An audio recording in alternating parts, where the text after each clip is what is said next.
Díomh háide Gaeilge gamer an seo, agus inniu tá mé ag deanú léirmheas ar an físclaithe nua Mixtape,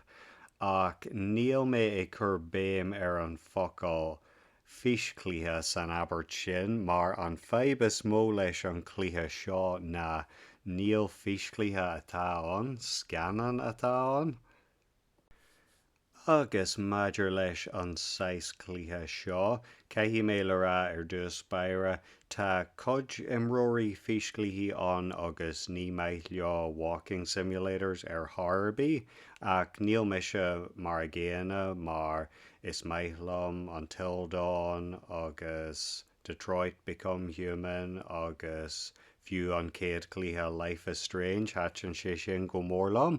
An rud is tábhachtaí le cluichí mar sin na ba chóir go méid scéal cuaachta agus simúil an, ach le Mixtape níl scéal maithon ar thorbaí, tá sé le drána agus fáú agus na príomh páirsanna atá ann, tá siad uafasa ar fad. Ar thiú buntáistí de is maith liom an stíl álainne atá ann, tá cuma ar mar an scanan Spider-Man Into the Spider-Verse, agus is bra liom an ceol indie atá ann, tá óran Joy Division an, agus is even liom Joy Division. Agus is maith liom an dóigh fásta go bhfuil sé ag léirú dóin rih guhampóca agus rih man socialta, agus léiríonn sé an dóin sin mar rud normalta, agus is maith an rud sin. Ar thiú an scéal níl aon dimhneacht ann ar thorbaí, agus níos measa a ríist níl athrú ar an scéal ag brath ar na rudaí atá tú ag deanú mar imreoir. Agus tá cuma ar an scéal go bhfuil siad ag brath ar cuaí mar téama amháin,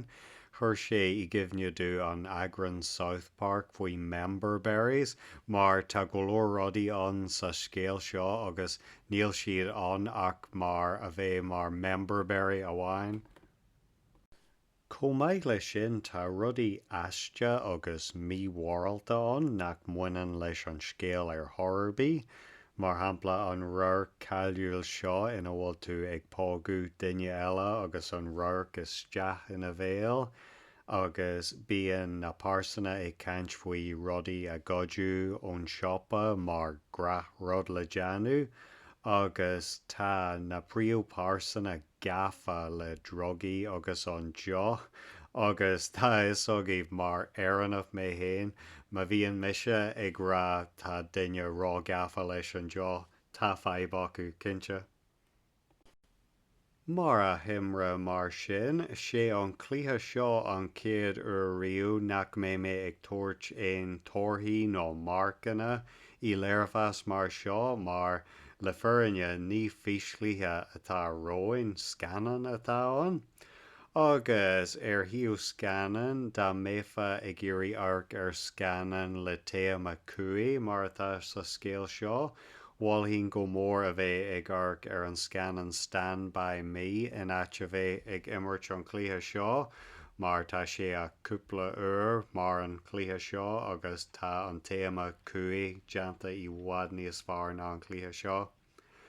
Mar sin éiad an léirmheas seo go raibh míle maith a bheith a bheith ag arc a háide, amór, slán.